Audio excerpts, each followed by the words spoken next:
So I've seen the question asked, and I've often wondered myself, is there really much difference between the cheap Partom receiver and the more expensive ready-made RC one?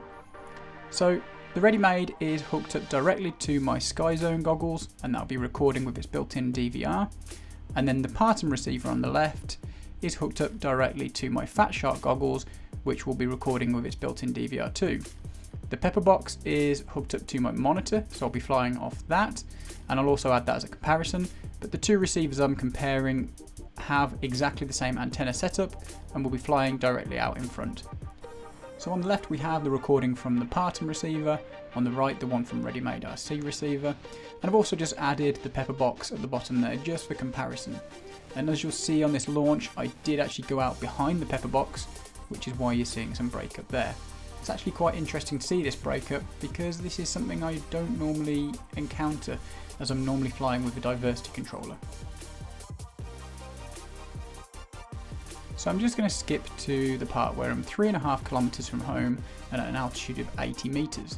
And the reason I do this is in previous flights a couple of days ago using the same plane and the same receivers, I actually lost the picture on both Partom and ready-made RC receivers over this exact field. But for some reason today they carried on going. Okay, so skipping forward again to the part of the flight where I'm about to reach 7 kilometers from home. I'm currently wearing the Sky Zone goggles hooked up to the ready-made RC, and I'm very impressed that I've made it this far with an omni antenna at such low altitude, and the image is still crystal clear. And looking back at this now, I can also see that the image is still very clear on the Partom, which really surprises me. There's maybe a tiny bit more noise in the picture than from the ready-made RC, but it's outperforming my expectations right now. I decided to turn around and head back because I'd made it quite far on only 800 milliamps because I was going out with the wind. At this point I decided to start flying nice and low to really push the antennas. Just going over these trees you'll see a slight blip which is really nothing of any concern. However, if I just show that clip again and freeze frame it where that happened, this really shows you the difference between how well each of the receivers and antennas handled it. So during this part of the flight, this was really testing the receivers and antennas. I went as low as minus 153 meters on the altitude, at over 5 kilometers from home, and also went beyond visual line of sight from the antenna. As you can see, this is probably the first part of the flight where it was really benefiting to have the ready-made RC receiver over the Partom one. Just looking at that clip again, you can see the Partom slowly showing signs of noise as you get closer to the river, and eventually it does get quite a bit of breakup. It's still flyable, and the ready-made RC is still pretty clear as well. As you go a little bit further, you can see that you do completely lose the feed on the Partom for a few seconds, whereas the ready-made one is still very flyable. Pepperbox still has a perfect picture.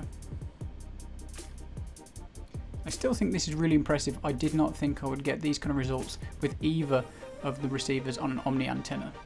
The remaining 5 kilometers home were very clear on both receivers, so I decided to head out in a different direction where I knew I'd be breaking visual line of sight between the plane and the ground station. I won't do any more freeze framing, I'm just going to show you a few more clips where there was breakup and let you observe the difference. I think it's worth mentioning that the Partom receiver is less than half the price of the ready-made RC one.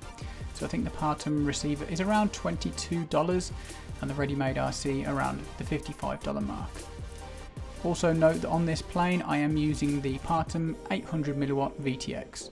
I'll put links to all the parts used in this video in the description below. So my final thoughts on this receiver comparison.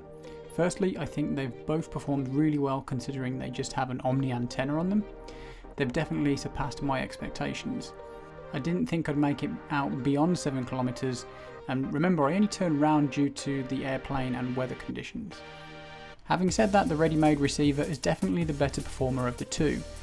The Partom is definitely still a very viable option because the difference between them isn't as large as I thought it would be. I'll continue to use my ready-made receivers because, well, firstly I already have them, and secondly I just like to know that I'm getting the best picture and reception possible, as I do fly quite a lot. But I want to hear from you guys. After watching this video, what would you go for? Would you get the Partom, or would you spend twice as much and get the ready-made RC still? Thanks for watching, bye.